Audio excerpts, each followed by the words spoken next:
गणपती बाप्पा मोरया. नमस्कार मित्रांनो, स्वागत आहे तुमचं सायन्स वाला दादा या आपल्या यूट्यूब चॅनलवरती आणि समर्पण या आपल्या नवीन सायन्सच्या फ्रेश बॅचमध्ये तुमचा फुल ऑन फोकस असेल, डेडिकेशनने अभ्यास करण्याची जिद्द असेल तर 100% तुमचं ह्या बॅचमधून अचिव्हमेंट होणार ही माझी गॅरंटी आहे मित्रांनो.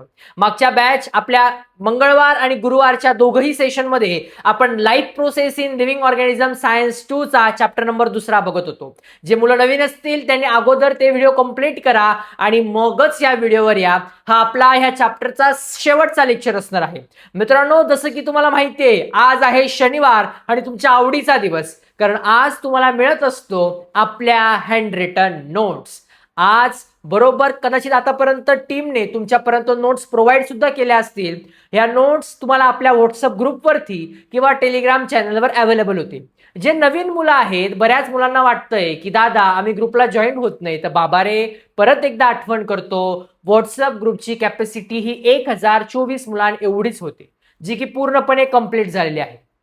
मी पुन्हा एकदा सांगतो, नवीन व्हॉट्सअप ग्रुप आता तयार होणार नाहीये राजा रे. तर तुम्हाला टेलिग्राम चॅनलवर सेम जे व्हॉट्सअपला आहे as it is study material तुम्हाला टेलिग्राम चॅनलवर बघायला भेटणार आहे, तिकडे जाऊन बघा.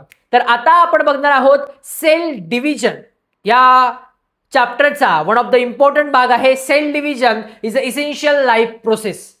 पुरांनो, बोर्ड 2027 साठी मोस्ट IMP टॉपिक मेटॉसिस आणि मिओसिस हे जे दोन आहे ना, ऍक्च्युली ते स्पेशल लेक्चर का ठेवलंय माहितीये का? कारण की हे फक्त इत्तुशे थोडे लवकर समजत नाही. कदाचित आजच्या लेक्चरमधून जर तुम्हाला समजलं नाही, मिनिमम हे लेक्चर 2 वेळा बघण्याची गरज आहे, आता आणि परत एकदा 2 वेळा, बिकॉज ही कन्सेप्ट समजण्यासाठी थोडा वेळ लागू शकतो. मी एकदम हळूवार पद्धतीने जाणार आहे. आय होप सो की तुम्हाला समजेल आणि तुम्ही खूप मजा करत असणार आहे. आणि हा, आपण जी मागच्या लेक्चरला स्टोरी सांगितली होती शेवटी, तुम्ही ऐकली का? कशी वाटली तुम्हाला ती स्टोरी? बऱ्याच मुलांना आवडली, मला पर्सनल सुद्धा मेसेज आलेले आणि तुमचं म्हणणं आहे की होय दादा शेवटी अशा स्टोरी सांगत जा. सो ज्यांना आवडत जाईल त्यांनी शेवटीपर्यंत लेक्चर अटेंड करा, त्यांच्यासाठी गोष्ट. बाकीच्यांनी लेक्चर कंप्लीट करून जाऊ शकता. Don't worry, when Dada is here why to fear. Cell division is an essential process. आपल्या बॉडीमध्ये सेल डिव्हिजन होणं का इम्पॉर्टंट आहे बघा. आता सगळ्यात महत्वाची गोष्ट आहे ना पोरांनो, थोडं एक बेसिक पासून सांगतो. हे जे सेल आहे, मला सांगा, आपण एक लहान बाळ असतो, लहान बाळाच्या आपण डायरेक्ट मोठे माणूस झालो का? डायरेक्ट लग्न करणाऱ्या घोड्यावर बसवलं आणि डायरेक्ट आता चलो बच्चा लग्न करेंगे असं झालं का रे? नाही. मग ह्या लहानपणापासून मोठं बाळ होण्यापर्यंतचा जो प्रवास आहे, ऍक्च्युली मोठं बाळ नसतं, एक मोठा घोडा माणूस जो असतो, इथपर्यंतचा प्रवास एका दिवसात झालाय का? नाही, बरेच वर्ष लागले. मग हे बऱ्याच वर्षांमध्ये आपल्या बॉडीमध्ये असं झालंय का की आपली मम्मीने 2 हात पकडले, पप्पांनी 2 पाय पकडले आणि स्ट्रेच केलं, मग आपण मोठे होऊन गेलो? नाही. Cell division, cell division, cell division. काय झालं? Cell division. आपल्या बॉडीमध्ये आपण लहान बाळाचे मोठे मनुष्य झालो. कशामुळे? Cell division. स्वाहा. Cell division. कमेंट परत एकदा, कशामुळे झालं रे पोरांनो? Cell division. मग ही सेल डिव्हिजन काय होते दादा? आपली बॉडी डोक्याच्या केसापासून पायाच्या नखापर्यंत कशाने बनलेली आहे? सेल. कशाने बनलेली आहे रे? सेल. रिपीट करा, कशाने बनलेली आहे रे? सेल. मग हे जे आपल्या बॉडीमध्ये डोक्याच्या केसापासून पायाच्या नखापर्यंत सेल आहे, हे जर का वाढत गेले तर ऑटोमॅटिक बॉडी पण वाढणार. मग हे वाढत गेले, कस काय वाढणार आहे दादा? त्याच्यासाठी सेल डिव्हिजन इम्पॉर्टंट प्रोसेस आहे. मग आता ही सेल डिव्हिजन कशामुळे, का उपयोगाची आहे, नक्की काय आहे ते आपण बघूया. बघ, सेल डिव्हाइड, सेल हे डिव्हाइड होता टू रिप्लेस करण्यासाठी डॅमेज आणि इंजर टिश्यू जे आपल्या शरीरामध्ये आपल्याला खरचटतो, आपण लागतो. बघा, शाळेत जातो, शाळेत बऱ्याच मुलांना कबड्डी, खो खो हे खेळायची आवड असते आणि त्यावेळेस तुम्हाला पायाला खरचटलं जातं, लागतं पायाला. मग हे पायाला ज्यावेळेस तुम्हाला लागतं, मग असं आहे का रे की तुमची स्किन ज्यावेळेस थोडीशी इंजर्ड होते, तुम्ही हे होतं, मग डायरेक्ट दवाखान्यात, डायरेक्ट ऑपरेशन असं होतं का? नाही. थोड्या दिवसांनी ऑटोमॅटिक एक नवीन स्किनची लेअर येते. हे कशाद्वारे? हे होतं सेल डिव्हिजनद्वारे. कशाद्वारे होतं हे? सेल डिव्हिजनद्वारे.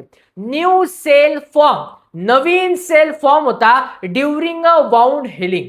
जेव्हा आपली वाउंड हेलिंग म्हणजे जखम भरून निघते, त्यावेळेस नवीन सेल काय होता? फॉर्म होता. हेल्प इन ग्रोथ, हेल्प होते. कशाला? ग्रोथ करण्यासाठी. Multi cellular organism. पोरांनो, ह्युमन बीइंग मल्टी सेल्युलर आहेत का युनिसेल्युलर आहेत? Comment fast. चलो बच्चा, ह्युमन आपण मल्टी सेल्युलर आहे का युनिसेल्युलर आहे? फास्ट रे, फास्ट रे बच्चा, फास्ट पटापट. व्हेरी गुड, आपण मल्टी सेल्युलर आहेत. कोण आहे रे पोरांनो? Multi cellular. अनेक सेल आहे ना आपल्या बॉडीमध्ये. असं आहे का सर? इकडे 4 इकडे आहे माझ्या हाताला, 2-3 पायाला आहे सर, आणि एक म्हणजे डोक्याला वगैरे, असं आहे का? नाही. पूर्ण बॉडी सेल पासून बनलेली आहे आपली. मग आपल्या बॉडीची ग्रोथ होण्यासाठी म्हणजे मल्टी सेल्युलर ऑर्गॅनिझमची ग्रोथ होण्यासाठी सुद्धा सेल डिव्हिजन इम्पॉर्टंट आहे. हेल्प रिस्टोअर करण्यासाठी. रिस्टोअर काय? Initiated body. मला सांगा परत एकदा, शाळेत जा, म्हणजे शाळेत गेले तुम्ही, खो खो, कबड्डी, वेगवेगळे गेम खेळतात, तुम्ही पडतात, रनिंग करतात, तर तुम्हाला बघा आपण एक मराठी आपल्या शाळेच्या मराठी शाळेमध्ये म्हणतो आपण खपली निघणे, खपली म्हणतो आपण त्याला. हे खपली नवीन स्किनची जी लेअर आहे, त्याची नवीन स्किन तयार होते बघा, ब्लॅक ब्लॅक थोडीशी अशी. हा, हे काय असतं रे पोरांनो? इनिशिएटेड बॉडी पार्ट, नवीन लेअर फॉर्म होते. हेल्प फॉर्म न्यू इंडिव्हिज्युअल, नवीन इंडिव्हिज्युअल फॉर्म होण्यासाठी फ्रॉम प्री एक्झिस्टिंग वन, जो अगोदर पासून आहे त्याच्यापासून नवीन सेल तयार व्हायला मदत होते जर सेल डिव्हिजन झालं. समजलं आहे? Cell division is essential life process. Simple मध्ये तुमच्या गालावरती डिंपल पडत सर, एवढं इझी आहे. इझी आहे का नाही रे राजा? चलो बच्चा पुढे. Types of cell division. Important, important, most important, खूप इम्पॉर्टंट गोष्ट आहे ही. Types of cell division. कोणकोणते टाइप्स आहे सेल डिव्हिजनचे? सेल डिव्हिजनचे मुख्यतः 2 टाइप्स आहे. किती टाइप्स आहे? 2. पहिला आहे तुमचा मिटोसिस, बाबा की जय. मिटोसिस, बाबा की जय. दुसरा आहे मियोसिस, मियोसिस देवी की जय. Mitosis, meiosis, mitosis, meiosis, mitosis, meiosis. Cell डिव्हिजनचे इम्पॉर्टंट 2 टाइप आहे. Mitosis, meiosis, mitosis, meiosis, mitosis, meiosis. बघा, रिपीट करताय. जे रेग्युलर मुलं आहेत त्यांना तर सवय पडत चालली आहे माझी हळूहळू रिपीट करण्याची. तुम्ही रिपीट करा जे नवीन असतील. सेल डिव्हिजनचे 2 इम्पॉर्टंट टाइप आहे, mitosis, meiosis. Mitosis somatic cell आणि जम्प सेल होतं. मियोसिस मध्ये फक्त जम्प सेल येतात. आता मिटोसिस म्हणजे काय आहे बोरांनो? आपल्याला लागतं वगैरे, खर्चतं, नवीन बॉडीचा पार्ट तयार होतो. हे कशाद्वारे होतं? सेल डिव्हिजनच्या मिटोसिसद्वारे. जे जम्प सेल आहेत, क्रोमोझोम्स वगैरे, जेनेटिक मटेरियल, डीएनएज वगैरे जे तयार होते ते कशामध्ये? मियोसिस मध्ये. कशामध्ये रे? मियोसिस.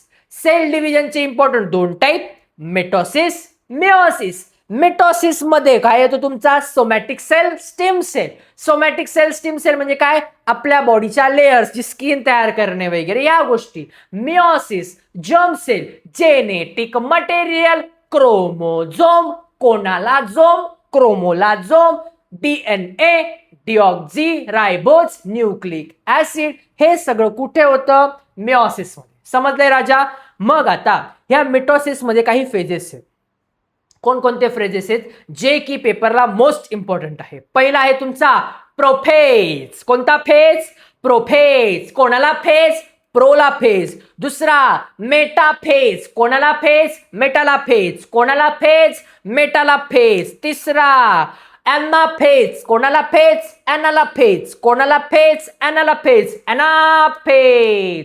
चौथा टेलोफेज. कोणाला फेज? टेलोला फेज. टेलोफेज. टेलोफेज. रिपीट करा. मिटोसिस मध्ये कोणकोणते फेजेस येतात? मिटोसिस मध्ये टोटल 4 फेजेस येतात. ऍक्शन करा. 4 फेजेस येतात. मिटोसिस मध्ये किती फेजेस येतात? 4 फेज येतात. पहिला प्रोफेज. कोणाला फेज? प्रोला फेज. कोणाला फेज? प्रोला फेज. दुसरा मेटाफेज. कोणता फेज? मेटाफेज. कोणाला फेज? मेटाला फेज. तिसरा एनाफेज. कोणता रे पोरांनो? एनाफेज. कोणता रे पोरांनो? एनाफेज. कोणाला फेज? एनाला फेज. कोणाला फेज? एनाला फेज. चौथा टेलोफेज. कोणता फेज? टेलोफेज. कोणाला फेज? टेलोला फेज. कोणाला फेज? टेलोला फेज, टेलोफेज, 4 फेज लक्षात राहतील. Prophase, metaphase, anaphase, telophase, prophase, metaphase, anaphase, telophase. लक्षात. चलो, मिओसिस मध्ये 2च टाईप येतात. कोणकोणते? Meiosis 1, meiosis 2, meiosis 1, meiosis 2. Important, हे टाइप्स डायरेक्ट आत्ताच्या आत्ता पाठ करायचे पटकन. चलो गौतम, पाणी घे ना. हे टाइप्स लवकरात लवकर पाठ करायचे, fast. Prophase, metaphase, anaphase, telophase. Prophase, metaphase, anaphase, telophase. माझ्या मागे रिपीट करा. मेटाफेज पहिले, prophase, prophase, prophase, metaphase. Repeat करा fast. Prophase, metaphase, anaphase, telophase. Meiosis मध्ये meiosis 1, meiosis 2, meiosis 1, meiosis 2. 2 important आहेत. आता पुढे या, पुढे या, पुढे या, आता पुढे या. काय काय तरी पोरांनो. चलो बच्चा, यामध्ये आपला जो सेल आहे याच्या संदर्भात डिव्हिजन होताना काही गोष्टी लक्षात ठेवा. माझ्या सगळ्या मुलांना माहिती आहे, आउटरमोस्ट सेलला काय म्हणायचं रे पोरांनो आपण? त्याला आउटरमोस्ट सेलला सेल वॉल. काय म्हणतो? सगळ्यात बाहेरला सेल वॉल. सेलच्या मध्ये एक गोल आहे, याला काय म्हणतो आपण? न्यूक्लियस. काय म्हणतो आपण? न्यूक्लियस. या सेलच्या न्यूक्लियस आणि आउटरमोस्ट सेलमध्ये जो काही गॅप आहे याला म्हणतो सायटोप्लाझम. कोणाचं प्लाझम? सायटोचं प्लाझम. अजून एक गोष्ट सांगतो, जो सेल वॉल आहे आउटरमोस्टला त्याला आपण सेल मेम्ब्रेन सुद्धा म्हणतो. काय म्हणतो राजा रे? सेल मेम्ब्रेन म्हणतो. एवढं लक्षात ठेवतो. आता mitosis cell division. Mitosis cell division कशी होते बघा. आता somatic cell and stem cell are divide by mitosis. Somatic cell आणि स्टीम सेल कशाद्वारे डिवाइड होता? मिटोसिसद्वारे. सोमॅटिक सेल आणि स्टीम सेल कशाद्वारे डिवाइड होता? मिटोसिसद्वारे. सोमॅटिक आणि स्टीम सेल म्हणजे काय? आपल्या बॉडीच्या लेअर करणारे त्या गोष्टी. पुढे मिटोसिस हे कम्प्लीट होतं 2 स्टेपमध्ये. कोणकोणत्या? कायरोकायनेसिस, सायटोसायनेसिस. कायरोकायनेसिस, सायटोसायनेसिस. कायरोकायनेसिस, सायटोसायनेसिस. रिपीट करा. कायरोकायनेसिस, सायटोसायनेसिस. कायरोकायनेसिस, सायटोसायनेसिस. यामध्ये पोरांनो कायरोकायनेसिस म्हणजे काय? न्यूक्लियसचं डिव्हिजन होणे. कायरोकायनेसिस म्हणजे काय? न्यूक्लियसचं डिव्हिजन होणे. सायटोसायनेसिस म्हणजे काय? सायटोप्लाझमचं डिव्हिजन होणे. सायटोसायनेसिस म्हणजे काय? सायटोप्लाझमचं डिव्हिजन होणे. एवढं लक्षात आलंय कशाचं काय डिव्हिजन होतं, काय म्हणतात? चलो, प्रोफेज. कोणता फेज आहे? प्रोचा फेज, प्रोफेज. यामध्ये क्रोमोझोम्स काय होतं ते बघा. प्रत्येक फेज मध्ये नीट लक्ष द्या. Thin thread like chromosome start condensing. जे क्रोमोझोम्स आहेत पोरांनो मधल्या साईडला, थिन थ्रेड धाग्यासारखे तयार व्हायला, जवळ यायला, कंडेन्स व्हायला सुरुवात होते. दुसरं, इट बिकम अ शॉर्ट आणि थिक. हे छोटे छोटे आणि शॉर्ट होतात. Sister chromatids pair become visible. Sister chromatid म्हणजे काय? तुम्हाला ते क्रोमोझोम दिसतंय का न्यूक्लियस मध्ये? XX. हा, आता हा एक म्हणजे हा एकच झाला. दुसरा जर का आला याला म्हणायचं सिस्टर क्रोमॅटिड. काय म्हणायचं? त्याच्यासारखा एक्स तयार केला म्हणजे काय म्हणायचं? सिस्टर क्रोमॅटिड म्हणायचं. याच्यात सिस्टर क्रोमॅटिड काय दिसतंय तुम्हाला? दिसतंय का नाही?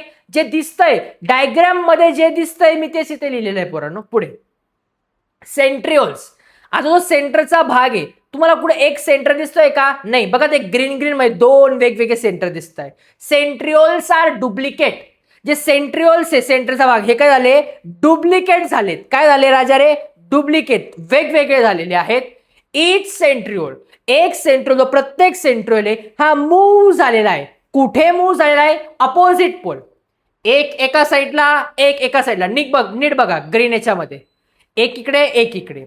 इच सेंट्रिओल मूव्स अपोजिट पोल. दोघे एकमेकांच्या विरुद्ध दिशेला आहे. आणि spindle fibre start forming. Spindle fibre म्हणजे काय?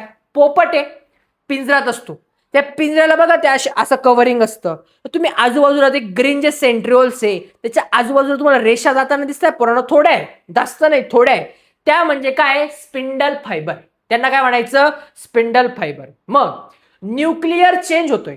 न्यूक्लियर काय होतोय? चेंज. तुम्ही बघा, न्यूक्लियर मेम्ब्रेन स्टार्ट डिसॅपियरिंग. न्यूक्लियसचा पूर्ण सर्कल दिसतोय का? बघा मध्ये मध्ये तुम्हाला थोडे थोडे डिसॅपियर, तुकडे तुकडे तुकडे तुकडे फॉर्म मध्ये दिसतोय.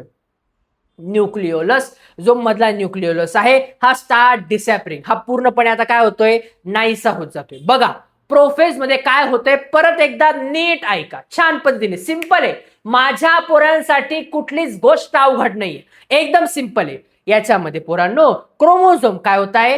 3 थ्रेड लाईक क्रोमोझोम्स कंडेन्सिंग. धाग्यासारखे जे क्रोमोझोम्स आहे न्यूक्लियस मध्ये बघा, धाग्यासारखे क्रोमोझोम एकत्र यायला सुरुवात झालेली आहे. दुसरी गोष्ट, हे छोटे छोटे थिक आहे. तिसरं, सिस्टर क्रोमॅटिड सारखे सारखे जे त्यांनी असं एक्स तयार करायला सुरुवात केली. बघा एक्स फॉर्म मध्ये तुम्हाला दिसतंय. सिस्टर क्रोमॅटिड विजिबल तुम्हाला दिसत आहेत. सेंट्रिओल, जो सर्कल आहे सेंट्रिओल, हा डुप्लिकेट झाले. ग्रीन याच्यात काय एकच आहे का? 2 वेगवेगळे दिसतात. बघा एक इकडे ग्रीन आहे, एक इकडे ग्रीन आहे. एच सेंट्रिओल, प्रत्येक सेंट्रिओल हा मूव्ह झालाय अपोजिट, एक लेफ्टला एक राईटला.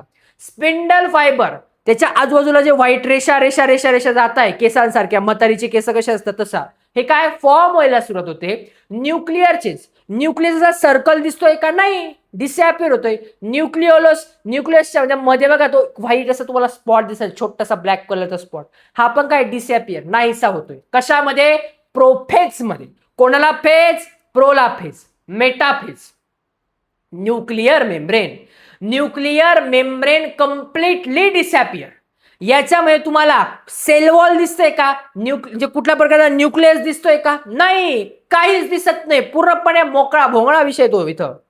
मग क्रोमोझोम, हे जे क्रोमोझोम आहे कम्प्लीट देअर कंडेन्सेशन. क्रोमोझोम काय? पूर्णपणे कंडेन्स, जवळजवळ एकत्र आलेले आहेत. क्लिअरली व्हिजिबल आहे, तुम्हाला आता स्पष्टपणे दिसतंय. सिस्टर क्रोमॅटिड एकमेकांच्या जवळ असे एका लाईनीत दिसत आहे. ऑल अरेंज, हे प्रत्येक जण अरेंज केले इक्विलॅटरल प्लेन मध्ये, एका सरळ रेषेत तुम्हाला दिसत आहे पोरांनो. स्पिंडल फायबर, जे स्पिंडल फायबर म्हणजे काय? 2 सेंट्रिओल आहे ग्रीन ग्रीन, त्याच्या आजूबाजूला म्हातारीचे जे केस जात आहेत ते आता बघा फ्लेक्झिबल आहे, थोडे मोकळे मोकळे तुम्हाला दिसत आहे.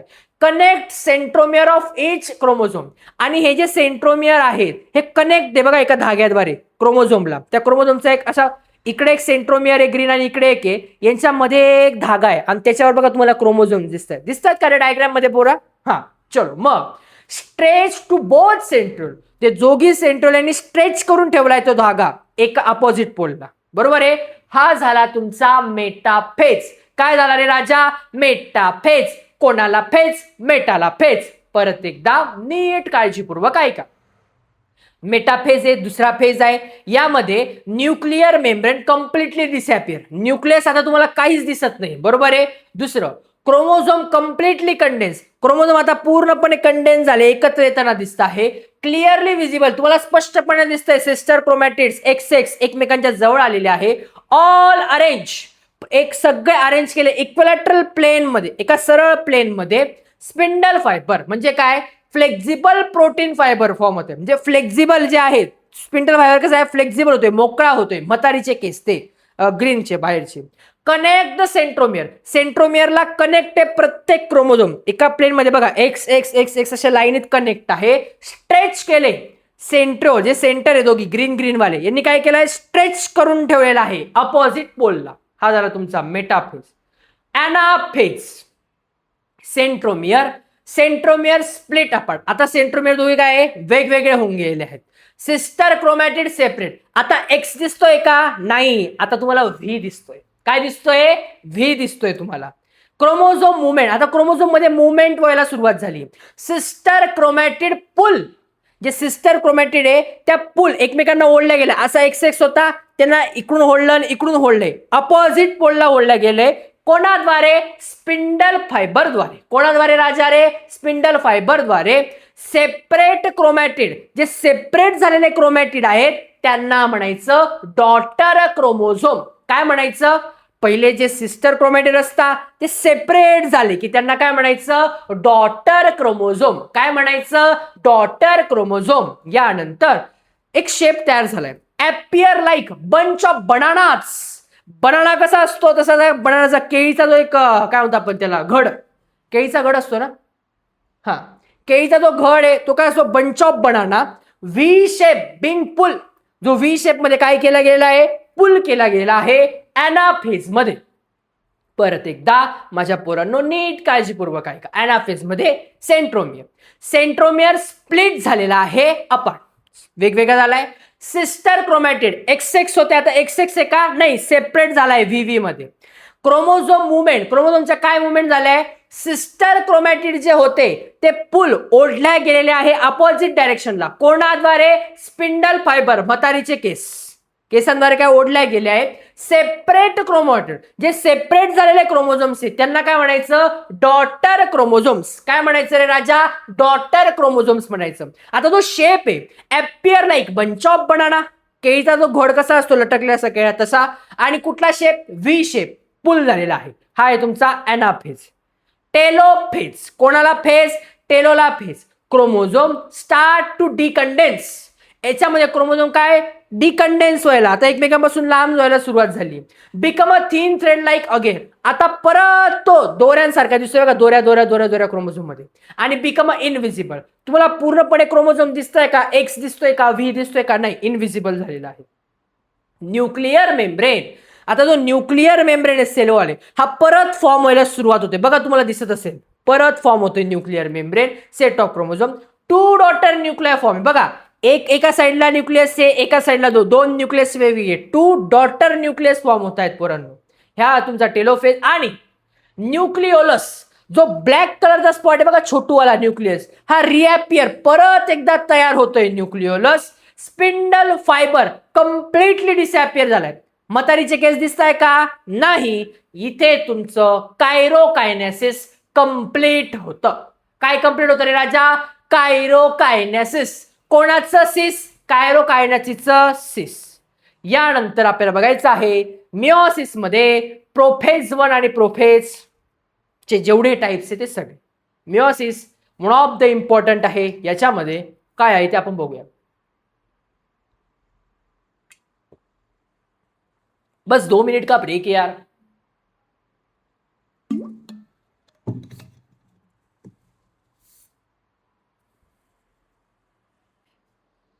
एकाने मस्त छान प्रश्न विचारलाय की दादा लेट नाईट शूट असतं, मग जेवण कधी करतोस.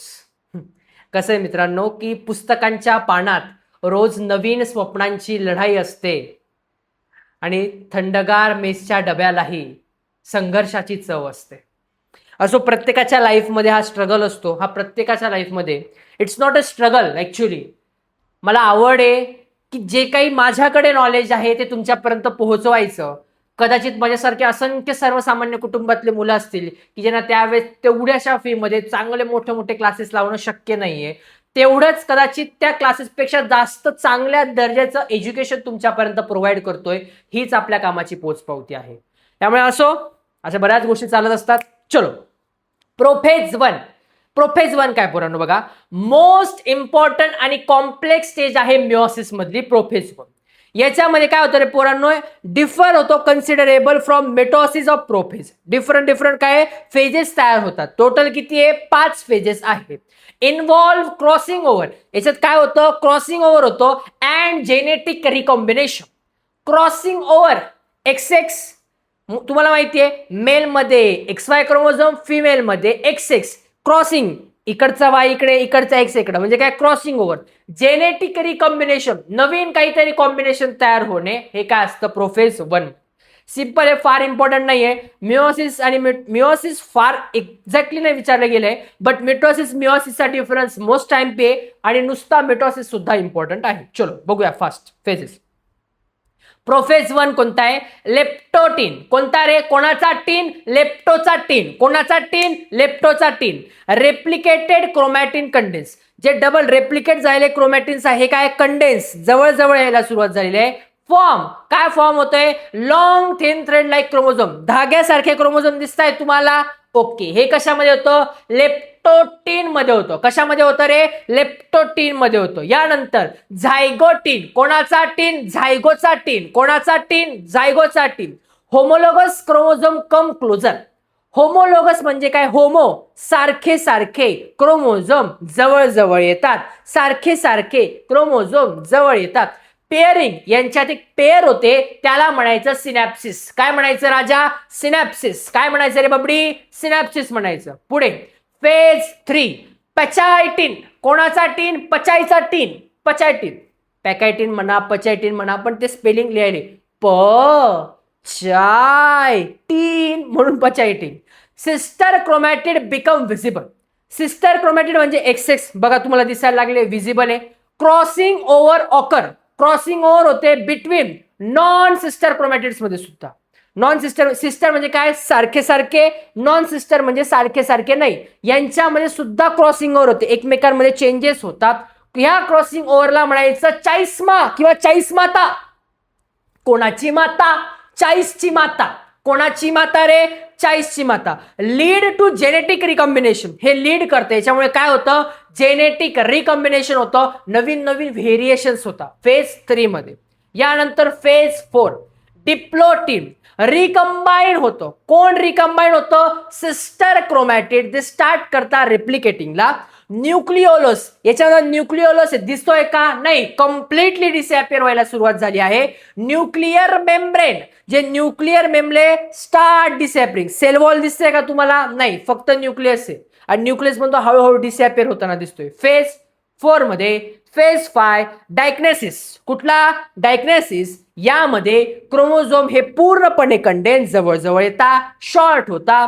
न्यूक्लिओलस कम्प्लिटली नाही. आता न्यूक्लियस दिसतोय का? नाही. न्यूक्लिअर मेम्ब्रेन दिसतोय का? नाही, कम्प्लिटली डिसअपिअर. स्पिंडल फायबर परत एकदा, मतारीचे केस परत एकदा आले, स्पिंडल फायबर बिगिन. परत एकदा स्पिंडल फायबर येतो. हे झाले तुमचे काही फेजेस. आणि समर्पण ह्या बॅच मधलं आपलं life process in living organism part 1चं हे लेक्चर कंप्लीट झालेलं आहे. आता तुम्हाला गोष्ट ऐकायची का नाही? पटकन सांगा. Fast fast comment comment. गोष्ट गोष्ट फास्ट. गोष्टीसाठी कमेंट करायचंय. Fast fast. चलो, आज अजून एक इंटरेस्टिंग गोष्ट आहे.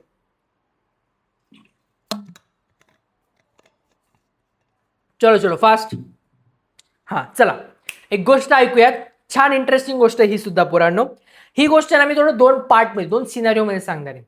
इकडे एक सिनारिओ आहे आणि इकडे असे 2 सिनारिओ आहेत. ओके, तर सिनारिओ बघा कसं आहे की पहिले ना आपण एक सिनारिओ, गोष्टीच्या ऐवजी ना पहिले आपला सिनारिओ बघूया, मग थोडंसं तुम्हाला गोष्टीतलं सांगतो. बघा, तुम्हाला सगळ्यांना माहिती की जसं की ज्यावेळेस तुम्ही 10वीला बोर्डला एक्झामला सुरुवात करतात, म्हणजे शिकण्याला क्लासेसमध्ये, शाळेमध्ये, तेव्हा प्रत्येक शिक्षक लोक सांगतो, पोरांनो हे जे बोर्ड ना हे खूप इम्पॉर्टंट आहे, सगळ्यांनी छान अभ्यास करावा, अशा गोष्टी तुम्हाला सांगितल्या जातात.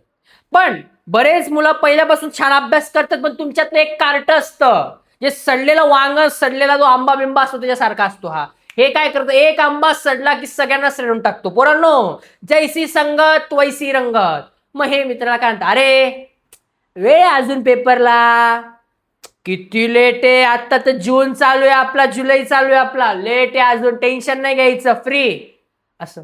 मग जो अभ्यास करणार आहे तो पण अभ्यास करत. सेम सिनारिओ आता इकडे बघा. एक गाव असतं, ह्या गावामध्ये ना पोरांनो बरेच सारे शेतकरी लोक असतात, प्रत्येकाची शेती असते आणि या शेतीवरतीच त्यांचा उदरनिर्वाह चालत असतो. एके दिवशी होतं काय माहितीये, अचानक वरतून देवाची आकाशवाणी होते. देवाची काय होते? आकाशवाणी, की पुढच्या पूर्ण वर्षभर ह्या गावामध्ये कुठल्याही प्रकारचा पाऊस होणार नाही, याची सर्वांनी नोंद घ्यावी. तो म्हणतो, अरे बापरे, सगळे शेतकरी टेन्शन मध्ये होऊन जातात. ते जाऊ दे, आता वर्षभर पाऊस येणारच नाहीये तर जाऊ द्या ना, टेन्शन नाही घ्यायचं म्हणे, आपण मस्त आता शेती करणं सोडून द्यायचं आणि निवांतपणे आपण गोष्टी मस्त छान करत राहायच्या, खेळायचं, इकडं तिकडं फिरायचं, सगळे शेतकरी निवांत होऊन जातात. आणि त्यांच्यातला एक जो शेतकरी असतो ना, तो काही थांबत नाही शेती करण्याचं, तो नवीन पीक लावतो, शेती करतो, रोज शेतात राबतो, थकतो. इकडं पण बाकीचे मुलं काय करतात, अभ्यास करणं सोडून देतात जवळपास, की अरे वेळ आहे अजून. कोणीतरी काही मुलं असतात ज्यांना शेवटी चांगले मार्क्स मिळतात, तो काय करतो, नाही अभ्यास मी करणारच, पेपरला वेळ आहे ना, असू दे मी अभ्यास करणार आहे बाबा रे. मग होतं असं, काय म्हणतो तो, होतं असं पोरांनो की इकडे सुद्धा पोरं याला नावं येडे नुसतं 10वीचं वर्ष आहे, मस्त एन्जॉय करायचा, काय पहिल्यापासून अभ्यास केलाय. इकडं बाकीचे शेतकरी लोक याला काय सांगता माहिती का, नुसता येडा आहे हा, वर्षभर पाऊस पडणार नाही देवाने सांगून झालेलं आहे, तरी पण हे करतो तो असं. तो म्हणतो अरे बापरे, आता करायचं काय म्हणे. तो पण बिचारा, सगळे शेतकरी लोक त्याला चिडवतात वगैरे, नावं ठेवतात, इकडे पोरं नावं ठेवतात. हा शेतकरी तरी पण शेती करत असतो, तरी पण शेती करतो. वरतून देव बघत असतो. देव काय म्हणतो माहिती का, की हा शेतकरी शेती का करत असेल यार, एवढं मी सांगितलंय वर्षभर पाऊस येणार नाही तरी पण हा शेती करतोय. टेन्शन मध्ये येऊन जातो देव पण. आता मग आता देवाला पण मनात चिंता की आपला हा जो भक्त आहे हा शेती करतोच का बरे, दिवस रात्र झगडतोच का बरे. देव खाली येतो, त्याला म्हणतो का रे बाबा, मी तुला सांगितलेलं आहे की वर्षभर तुला कुठल्याही प्रकारचा काही पाऊस होणार नाहीये, काय होणार नाही, मग तू काय शेती करतोय म्हणे. हे म्हणे, हा काय उत्तर देतो की मी बघतोय म्हणे देवा, की जरी वर्षभर समजून घे की पाऊस येणार नाहीये, पण पुढच्या वर्षी तर पाऊस येणार आहे आणि मला कुठल्याही प्रकारचा अंगात थकवा नको, कंटाळा नको. आणि जर का पाऊस पडलाच तर मग काय, पाऊस पडला तर माझ्याकडे ऑलरेडी प्रिपरेशन असावं ना, कधी काय होईल सांगता येतं का नाही. इकडं पोरगा सांगतो बोर्डची परीक्षा असो, शाळेची परीक्षा असो, कधी होईल सांगता नाही येत, मी माझा रेग्युलर अभ्यास करणार आहे. इकडे पोरं चिडून जातात, इकडे हा देव पण, अरे काय याला समजत नाही म्हणे यार, तरी पण हे करतोय म्हणे. मग देव म्हणता काही पाऊस पडणार नाही, तर तो पाऊस पडेलच देव म्हणतो. तो म्हणतो नाही पडणारच नाही म्हणे. आणि अचानक इकडे त्या गावात धो धो पाऊस पडायला सुरुवात होऊन जाते. इकडे अचानक शिक्षक अरेंज करतात, अरे पोरांनो पुढच्या महिन्यामध्ये अचानकपणे कुठल्या तरी एक म्हणतो आपण बोर्डची परीक्षेचं प्रिपरेशन घ्यायचं आहे, त्यामुळे 1 महिना अगोदरच तुमचे पेपर लॉन्च केले आहे. इकडे हा रेडी, शेती मस्त बी बियाणे पेकले, जे लोक हसत होते आता हा यांच्यावर असतो, मला हसत होते तुम्ही. इकडे हा मुलगा बाकीच्या मुलांवर असतं, मला नावं ठेवत होते तुम्ही. बघा, जे लोक तुम्हाला असं सांगत असतील ना ह्या वयामध्ये, राचारे मी अभ्यास नाही करत, शेवटी करू, तेच पोरं घरी गेल्यावर रात्र पहाटे पहाटे जागून अभ्यास करतात. इट्स कॉम्पिटिशन, फेअर कॉम्पिटिशन आहे. गोष्टी तर सांगायचं तात्पर्य काय माहितीये का, की तयार राहा, कधीही काही येऊ शकतं. तुमची तयारी ठेवणं खूप जास्त इम्पॉर्टंट आहे. उद्या परीक्षा लागली तरी माझे पोरं तयार राहायला पाहिजे. आपल्या बऱ्याच व्हिडिओमध्ये पोरं सांगतं की दादा हा चॅप्टर मला एवढा क्लिअर झालेला आहे, काहीही प्रश्न विचारले तरी मला येते.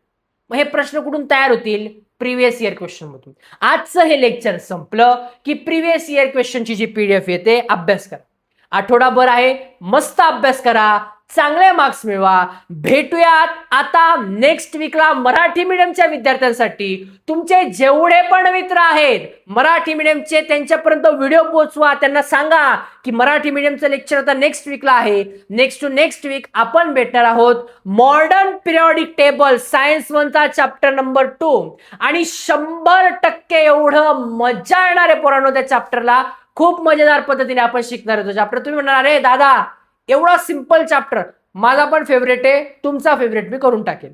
भेटूयात पुढच्या आठवड्यात, तोपर्यंत एन्जॉय करा, अभ्यास करा, आई वडिलांना त्रास न देता. Thank you so much.